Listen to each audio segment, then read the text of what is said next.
இலங்கை தமிழர்கள்னாலே அப்பாவிகள் தான் அப்படின்னு சொல்லி நமக்கு தொடர்ந்து நம்ம தமிழ் மீடியாக்கள்லேயே தமிழ் சினிமாக்கள்லையும் காட்டிக்கிட்டே இருக்கிறாங்க இல்லையா. ஆனால் நிஜத்தில் நான் இங்கே மலேசியாவில் பார்த்தது இலங்கை தமிழர்கள் நம்மளை நல்லா முதுகில் குத்துவானுங்க. நம்ம அந்த இறக்கத்தோடு அவங்களுக்கு ஒரு கன்சர்னோடு போயிருப்போம். அது மாதிரி எனக்கு ஏற்பட்ட ஒரு அனுபவத்தை உங்கள்கிட்ட ஷேர் பண்ணிக்கிறேன். ஜஸ்ட் ஒரு 10 நாளைக்கு முன்னாடி நடந்த ஒரு அனுபவம் தான் அது. நான் இங்கே கேஎல்ல ஒரு இடத்துக்கு பார்ட் டைம் ஜாபுக்கு போகிறேன். அதன் பிறகு அந்த போஸுக்கு என்னோடய வேலை பிடிச்சி போய் ஃபுல் டைம் ஜாபுக்கு என்னை எடுத்துக்கிட்டாங்க. அப்போ ஏற்கனவே அந்த பிஸ்னஸில் அந்த வேலையில் இன்னொரு இலங்கை தமிழன் இருக்கான். அவன் யாருன்னா மலையக தமிழன். மலையக தமிழன்னா தமிழ்நாட்டிலேருந்து பொழப்புக்காக அங்கே போனவங்க. அவன் ஏற்கனவே அங்கே இருக்கிறான்.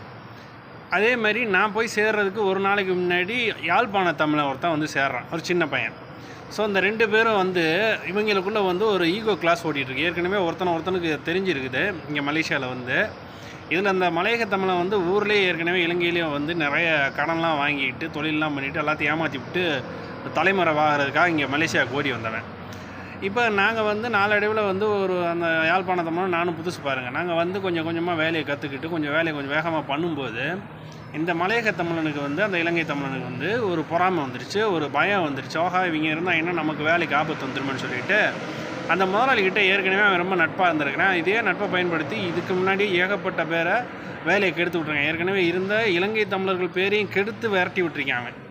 அது பிற்பாடு தான் எங்களுக்கு தெரியுது, எங்களுக்கு அவன் செய்யும்போது. அப்போ என்ன பண்ணுறேன், 10 நாள் நாங்கள் வேலைக்கு போய் ஒரு 4 நாள் கழித்து 10 நாளைக்கு வேலைக்கே வரல. முதலாளிக்கிட்ட ஒரே டார்ச்சர். அவங்க 2 பேர்த்தையும் வேலையை விட்டு வரட்டுங்க, அப்போ தான் நான் வேலைக்கு. அவனுக்கு நாங்கள் என்ன துரோகமோ, நானும் எங்களை வேலையை விட்டு வரட்டுங்கன்றான். அதன் பிறகு அவங்க என்னென்னமோ சொல்லியிருக்காங்க. வேறு வழி இல்லாமல் நான் இப்போ 8வது மட்டிலேருந்து விழுக போகிறேன், அதை பண்ண போகிறேன், இதை பண்ண போகிறேன் ட்ராமா பண்ணி ஒரு 4 நாள் எனக்கு தூக்கம் இல்லாமல் போச்சு. இது அந்த முதலாளிக்கிட்ட நான் சொல்கிறேன், முதலாளி இந்த மாதிரிலாம் இருக்குது, எங்களுக்கு கொஞ்சம் சரியான வழியில் நடத்துங்க அப்படின்னு. அவங்க நான் பார்க்குறேன்னு கடைசியில் அவனை வச்சுக்கிட்டாங்க. அவன் என்ன பிரெயின் வாஷ் பண்ணி வச்சான்னு தெரியல. இன்னொரு அந்த இலங்கை தமிழன், இன்னொரு யாழ்ப்பாண தமிழன், அவனுக்காக நான் சப்போர்ட் பண்ணேன். இவங்க 2 பேரும் அடிச்சுக்கிற மாதிரி இருந்தாங்க. சரி, சின்ன பையன் ஏதாவது பிரச்சனை மாட்டிக்க போகிறான், நான் அவனுக்கு சப்போர்ட் பண்ணேன்.